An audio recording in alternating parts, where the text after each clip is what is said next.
स्वागत है मातृभाषा हिंदी में। आज हम कक्षा 11वीं के काव्य खंड को प्रारंभ करने जा रहे हैं।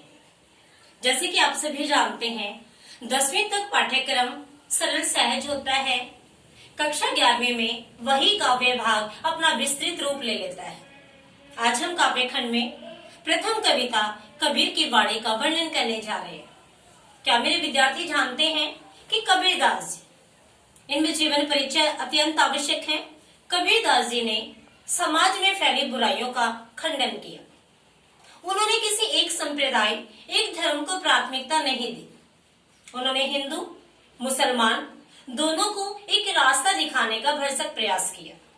सही मायने में कबीरदास जी ना तो भगवान थे और ना ही राजनेता। सही मायने में वे एक सच्चे संत थे, वे एक सच्चे समाज सुधारक थे, जिन्होंने अपनी रचना के द्वारा संसार को एक नई दिशा दी। अशिक्षित होने के बावजूद भी कबीरदास जी हिंदी भाषा में अपना स्थान उच्च कोटि पर स्थापित कर गए। आज हम कविता देख रहे हैं कबीर की वाणी। ठीक है, ये कविता बेटा, इस कविता की भाषा शैली सभी भाषाओं के शब्दों के मेल से बनी है।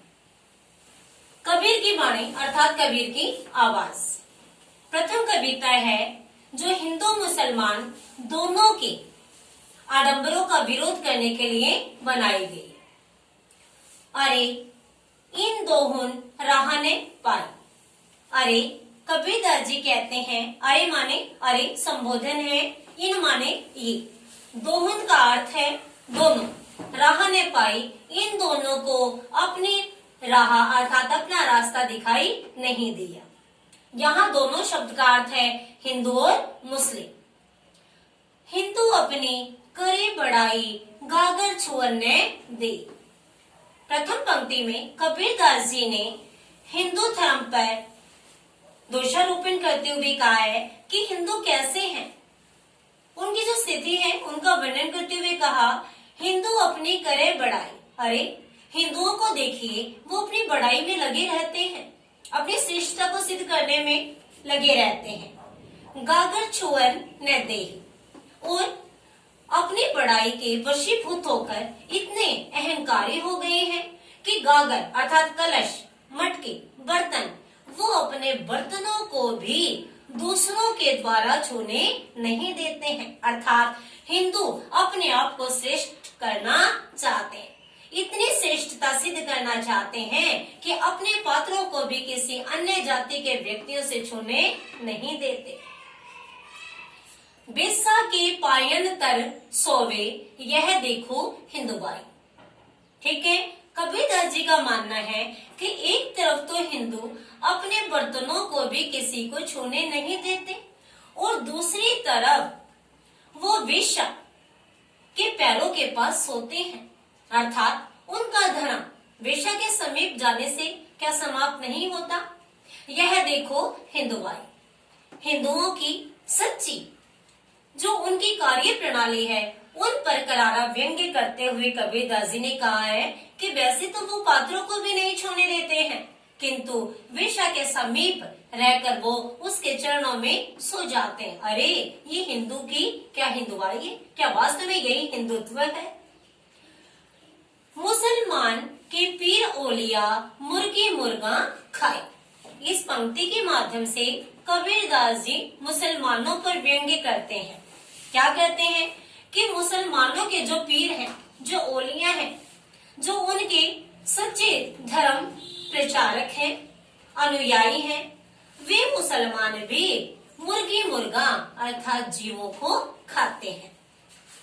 खाला केरी बेटी ब्याहा धरी में करे सगाई। अर्थात वो कहते हैं अपने मौसी, अपनी बहन की बेटियों से भी, खाला केरी मौसी की बेटी से भी, बुआ की बेटियों से भी अपने ही घर में सगाई अर्थात ब्याह रचा लेते हैं।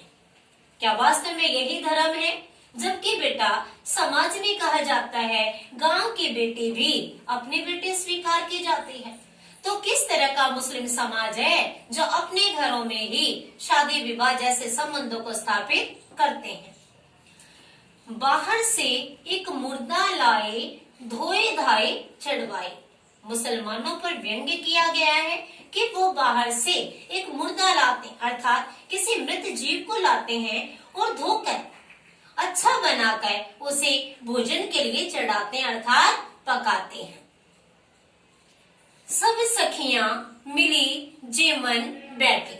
उन सभी सखियां अर्थात सभी मिलजुल कर, जेमन, जेमन का मतलब होता है बेटा जीवना, भोजन करना, बैठी घर भर करे बढ़ाए। और सभी व्यक्ति घर में एक साथ मिलकर उस मृत जीव को पकाकर खाते हैं और घर के सभी व्यक्ति उस भोजन की बड़ाई करते हैं। हिंदू की हिंदवाई देखी, तुर्कन की तुर्काई। कबीरदास जी ने कहा, अरे वाह हिंदू धर्म वालों, वाह मुस्लिम धर्म वालों, आपकी इस क्रिया प्रणाली से हिंदुओं की हिंदवाई देखी गई है। हिंदू वास्तव में हिंदुत्व इसी को कहते हैं। तुर्कन की तुर्काई देखी कि जो तुर्की व्यक्ति हैं उनकी तुर्काई देखी, अर्थात तुर्कन मुसलमानों की मुसलमानी देखी। कहीं कबीर सुनो भाई साधो, कौन रहा है जाए। कबीरदास जी समाज के समक्ष दोनों धर्मों के अंधविश्वास, दज्ञानों से विचारधारा, दिखावर पाखंडों का खंडन करते हुए कहते हैं, अरे भाई सुनो, क्या वास्तव में इन दोनों धर्मों के बारे में हम जानते हैं तो कौन सच्ची राह पर जा रहा है। दोनों ही वास्तव में अपनी राह से भटक रहे हैं। पहले काव्यांश में बेटा आपने देखा कि हिंदू और मुसलमान जो दोनों ही एक दूसरे से श्रेष्ठ करने के लिए लगे रहते हैं, किंतु दोनों ही श्रेष्ठ नहीं हैं। दोनों में ही ढेर सारी कमियां हैं। कोई भी दोनों अपनी राह पर नहीं जा रहे हैं। दूसरे काव्यांश में बेटा बताया गया है, इसमें कबीरदास जी अपनी आत्मा को परमात्मा से मिलाना चाहते हैं। मैं आपको बता दूं बेटा, कबीरदास जी ने मूर्ति पूजा का खंडन किया है। सही मायने में उन्होंने कहा है कि अगर पत्थर को पूजने से भगवान मिल जाते हैं तो मैं चक्की को पूजना चाहता हूँ जो पूरे संसार के लिए चून तैयार करती है, आटा तैयार करती है। इसी तरह मूर्ति पूजा का खंडन करते हुए और आत्मा परमात्मा को प्रगल दर्शाने के लिए उन्होंने दूसरे काव्यांश का निर्माण किया।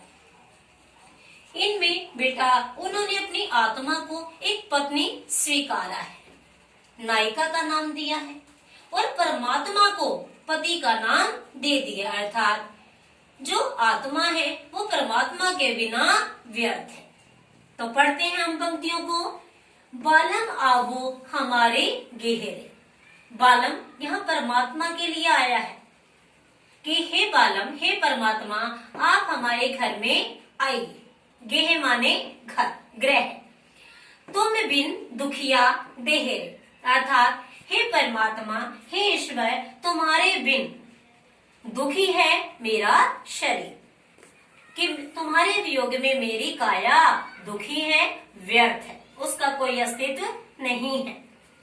सब कोई कहे तुम्हारी नारी। यहाँ कबीरदास जी अपनी आत्मा को एक नारी की संज्ञा देते हुए कहते हैं कि सभी मुझे तुम्हारी पत्नी स्वीकार करते हैं, अर्थात आत्मा पत्नी है और परमात्मा पति है। मोह को लागत लाजरे, हे परमात्मा, सारा संसार मुझे तुम्हारी पत्नी स्वीकारता है, और जब तुम मेरे वियोग में कहीं दूर रहते हो तो मुझे इस भाव से लाज आती है, अर्थात संसार वाले मानते हैं कि तुमने मेरा तिरस्कार कर दिया है। इसी तिरस्कृत भाव से मुझे लाज आती है। तुम मेरे जीवन में शीघ्र आओ। आत्मा परमात्मा से निवेदन कर रही है। सब कोई कहे तुम्हारी नारी, ठीक है, मोह को लागत लाज रे, सभी मुझे तुम्हारी पत्नी मानते हैं और इस भावना से मुझे लाज आ रही है। दिल से नहीं लगाया जब तक, हे प्रियतम, तुम मुझे हृदय से नहीं लगाओगे। दाम्पत्य जीवन में एक दूसरे के समीप रहना भी आवश्यक होता है। आत्मा, कबीरदास जी की आत्मा रूपी जो नायिका है, पत्नी है, वो मानती है, हे प्रियतम, जब तक तुम मुझसे दिल से नहीं लगाओगे तब लग कैसा स्नेह रे, तब तक मैं अपने स्नेह का किस तरह से वर्णन या स्वीकार करूं। अनन्य भावे नींद न आवे, कबीरदास जी की जो आत्मा है प्रियतम के वियोग में मानती है, हे प्रियतम, तुम्हारे बिना मुझे भोजन भी अच्छा नहीं लगता है, तुम्हारे वियोग में मुझे नींद भी नहीं आती है, अर्थात क्षणिक भी आराम नहीं है। ग्रह बने घरे न धीर रे, घर में वन में कई भार भी धैर्य में धारण कैसे करूं, धैर्य धारण नहीं होता है।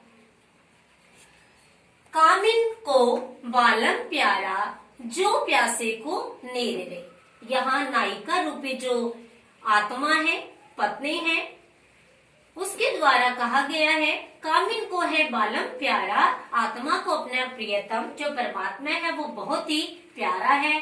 जैसे जो प्यासे को नीर रे, जिस प्रकार व्याकुल पीड़ित प्यासे कंठ को जल की आवश्यकता होती है, ठीक उसी प्रकार आत्मा को परमात्मा की आवश्यकता होती है, परमात्मा रूपी अपने बालम की आवश्यकता होती है कोई ऐसा पर उपकारी पिवसो कह सुनाए। कबीरदास जी ने अपने साधु कड़ी पंचमेली भाषा से कहा है, ऐसा संसार में कोई है जो दूसरों का उपकार करे और मेरे संदेश को मेरे प्रियतम तक पहुंचा दे। पिवसो माने प्रियतम अर्थात परमात्मा से। अब तो बेहाल कबीर भयो है। अंतिम पंक्तियों में कबीरदास जी अपने प्रियतम अर्थात अपने परमात्मा के प्रति इतने व्याकुल भाव विभोर होकर कहते हैं, अब तो मेरा हाल बेहाल है, बिन देखे जीव जाए। हे प्रियतम, हे परमात्मा, तुम्हारे बिना मुझसे जिया नहीं जाए।